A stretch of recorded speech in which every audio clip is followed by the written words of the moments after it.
پاک نه پاک انسان که په لاره باندې رواني حضرات به په لارو کوڅو کې ناست دي. رسول الله صلی الله علیه وسلم خپلو صحابه کرامو ته وایي چې تاسو ګورئ لارو کوڅو کې مه کښېنئ. نبی علیه الصلاة والسلام ورته فرمایي مه کښېنئ، په لارو کوڅو کې به نه کښېنئ. صحابي ورته فرمایي یا رسول الله که موږ لار کوڅه کې مجبوران کښېنو. پیغمبر علیه السلام ورته فرمایي بیا 3 فریضې دي د لارو په تاسو باندې، په لار کې به کښېنئ نو، خو که مجبورن په لار کې کښېناستې بیا 3 فریضې ستا په ذمه باندې دي.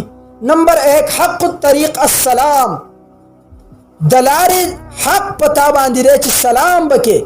دویم کې راځي افشو السلام علی من عرفت ومن لم تعرف.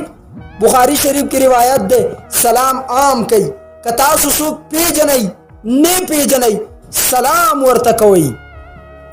ان تر دې حد حدیث مبارک کې راځي په یو مجلس کې یهود ناست دي، عیسایان ناست دي، مشرکان ناست دي، د الله نبی په هغه مجلس تیریږي او سلام کوي السلام علیکم ورحمت الله. زما نبی د سو جن سلام کوي، دیو جن سلام کوي چې هلته پکې مسلمان مومن ناست دی. سلام کول سنت مؤکده دي، جواب ورکول واجب دي. سلام د لارې حق دی. کور ته نوځې په انګور پرس نه دی چې تا ته سلام وکړي، بلکې لازم دا دی چې ته په سلام کې وړاندیوالی وکړي.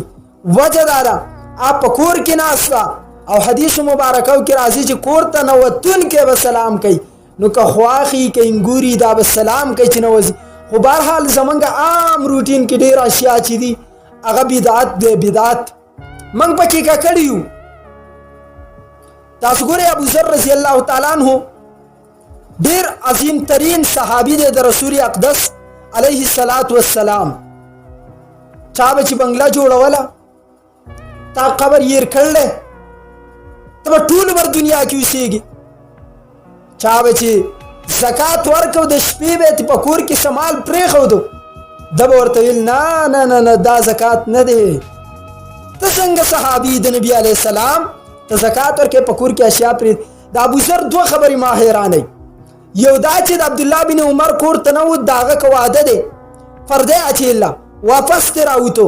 ابن عمر پسې راغی ابوذر خوراک خو وکئ او ورته فرمایي زه په هغه زګین کې څنګه خوراک وکړم چې په هغې کې د شریعت نافرماني، چې په هغه زګین کې د نبي علیه السلام سنت نه. او ورته پوه شه چې د دې پردې په باره کې وایي.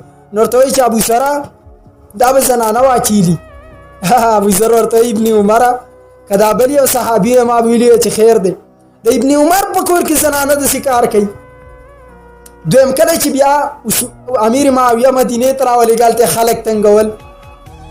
اوس مدینه کې چې خلک ډېر راونی نو عثمان رضی الله تعالی عنه ورته فرمایي چې لاړ شه ابوذره، لاړ شه ابوذره یو شل علاقې ته نوریبزې ته لاړ.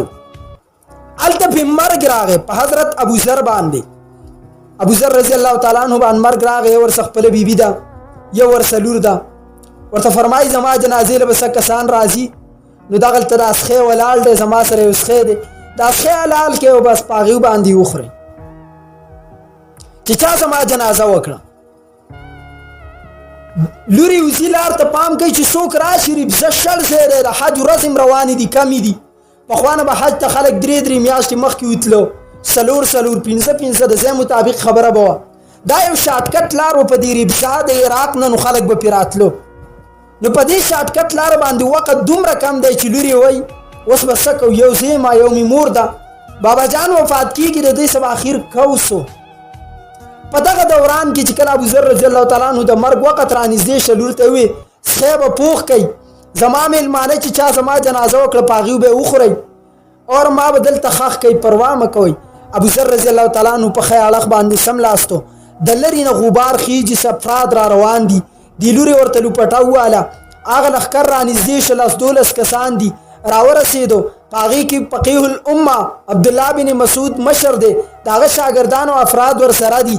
شارټکټ لار وایي حج طرف ته را روان دي. څنګه چې رالو عبدالله بن مسعود فرمایي شاګرد ته بچیه ورشه چې دا څوک دي. چې کله ورغې هلته وکتل حضرت ابوذر رضی الله تعالی عنه پروت دی، وفات شوی دی. راغې جاړي الله اکبر. حضرت عبدالله بن مسعود تپوس کوي جالے بلے اور تو فرمائی استاد جی حضرت ابو ذر وفات شو. ابو ذر د عبدالله بن مسعود رضی الله په جړا شسترګونه وخت لاړې. هذا ابو ذر يمشي وحده يموت وحده يبعث وحده. ابو ذر هغه دی یوازې روان دی سفر کوي ګرځي یوازې به راپاسي یوازې به مړ کېږي. دا زما نبي صدق رسول الله زما نبي رښتیا ویلي قربان رسول الله رښتیا ویلي. په جنګ تبوک کې ورسره سورلي نه وه. ابو ذر را روان دی یا رسول الله سورلي راکړه زه در سره ځم. رسول الله سره سورلي نه وه. ابو ذر پاتې شه سوریان یې نشته 1,000 لښکر دی. وی ټیک ده خپه شو جړل به 3 ورځې مسلسل په مدینه کې ګرځي. په 3 ورځ باندې راوته نبی علیه السلام لښکر بول دی 3 ورځ ده چې ګوري لوند روان دی چاړه روان دی ګونګې روان دی شل په مدینه کې روغ سړی نشته ټول جنگ ته تللی. ابو ذر وای ابو ذر ته منافقي ته لونې ته کونې ته چاړه خلک جنگ ته تللی. ابو ذر او ته په مدینه کې تاوې کېدل ته لوند دی یا چاړه دی یا منافق دی یا شل دی ته دای نه ته خدا نه چا ورته پلان کې کا سوخه دلال شوای تله. حضرت ابو ذر رضی الله تعالی عنہ پس روان شو. کله چې بس ورسېدو ارته چا بیمار ده کاغت لینو زبنه وتله وخه خو بیمار ده درته خیر ماته راکا زبر سکوم روانه کړه زګینه پوری په وخه لاړ او خو ورته وسلاو بیل له مړ شو. بس دې پیاده روان شو. پیاده روان دي 3 ورځې دا سفر کوي د شپې او د ورځې سفر وکړو. سار ستړی شیاره ګرمیم د رس یو غار ته ګوري الا زما خدا طاقت نور طاقت ستا په ابو ذر کې الله نشته الا دی غار ته خېجما کساله مات را ته معلوم شو لال بشم کنه نو دقه واس طاقت میو نور می نشته. د غار سر ته چې خو ته نو 1,000 لښکرو مختلف جنډې ور سادي صحابه کرام دا به کم لښکرو تاسو سوچ کوئ 30,000 د پته ولګی چې دا لښکر د خوشاله شه داس د ماشوم په شان منډي وای خوشاله نه. د رسول الله علیه السلام ته صحابي راغی یا رسول الله یو کس را روان دی جاسوس خو بنئ. نبی علیہ السلام لا هذا ابو ذر یہی وہ ابو ذر ہے دا د ابو ذر دا به یوازې سفر کوي ورته وګورئ ته کې تنها را روان شوی دی راغی دا به یوازې مړ کېږي فریبزه کې په تنها موت راغی ورځ قیامت بم تنها د غریب زین را پاسي. زما مراد دا ابو ذر جنازه چې کله عبد الله بن مسعود دا جمله فرمایله چې رسول الله په تبوک کې فرمایلی ما اوریدلی ابو ذر یوازې سفر کوي یکی تنها ګرځي کله شام کله مدینه کله ربزا کله تبوک ته سفر کوي یکی تنهایی کوي ملګری ورسره نشته یوازې مړ شو یوازې په ورځ قیامت را پاسي. وی جړل جنازه وکړه وی راځي چیزو لوري ورته نه نه نه چرته زی زما بابا جان د مرګ نه مخکې د اسخه ماته ویلو دا به زما د جنازې په میلمنو باندې وخوري. کله چې دا ویل ابن مسعود بیا په جړا شو و ابو ذر د مرګ نه بعد دیم سخاوت پرې نه خودو د مرګ نه بعد دیم سخاوت پرې نه خودو. زمارونه دین زما مراد 2-3 کی پوتا استا. نمبر 1 زمون خلک هغه سیست بدعت وای چې بدعت نه دي بس توقف کوم اوله دویمه درېمه ورځ د مړي کو کاله ته خوراک ورکول دي په دې طریقه باندې په دې طریقه باندې د مړي کور ته خوراک ورکول دي چې خپل کورونو ته به بوسي. شریعت مونږ ته داوي ستا پلار نه مني زه هغه څه سو کم ستاره پر خو شریعت نشم بدلولې. یسروا ولا تعسروا دا پاغه سګین کړي چې کم ټیم کې اساني چې کم ټیم کې نشته ته به کې ځان اشیا وردن کې زمانه به فرمای بدعتي د ګناګار نه غټ ګناګار دی ځکه دا بدعت د دین په نوم کوي. نن چې موږ تنظیمي ډوډۍ مړی کور ته ورکو د دین په نوم ورکو یو نوې اساس د دین وګرځاو او یو عجیب سب زنا کوي ازینات زنا وای قربان ازینات زنا وای نو زینات زنا ویل زنا کول صرف ګناه را بدعت کول دې ته خلک ګناه نه وای نو دا سړی چې د عبادت په خپل نه قبليږي نو هندوستړی خدای ناراضه بل هغه طرف والا یو طرف افراط کوي یو تفرید کوي هغه وایي چې یو سړی یو مړی په ځان پسې خپل صدقه په حواله دویمه درېمه وکړه دا بدعت دی ابسولوټلی ناټ. د ابو ذر د واقعې نه د دې پورې زمونږ هم دغه لار وه خو بیا موږ ته میلاو شي چې یو سړی کوي دا ویلی شي چې بهتر نه ده لیکن دا نشي ویلی چې بدعت ده، دا عمل ابو ذر کړلی. نو بس توقف وکړه. اوس تاسو کار دی چې فتوی لګي د ځان یې د اوس په ناقه مفتي جوړ کړلی.